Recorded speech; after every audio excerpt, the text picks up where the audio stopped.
ഉണ്ടായിരിക്കണം. ഈ തെരഞ്ഞെടുപ്പിൽ, ഈ ഉപതെരഞ്ഞെടുപ്പിൽ അദ്ദേഹത്തിന് വലിയ ഭൂരിപക്ഷത്തിൽ നിങ്ങൾ വിജയിപ്പിച്ച് നിയമസഭയിലേക്ക് അയക്കണമെന്ന് മാത്രം അഭ്യർത്ഥിച്ചുകൊണ്ട് നന്ദി, നമസ്കാരം.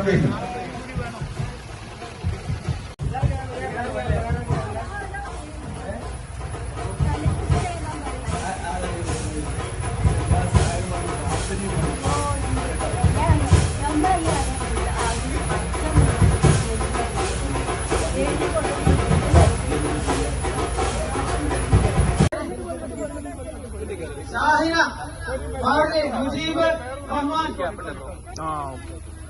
സിന്ധു ചേച്ചി, എല്ലാവരും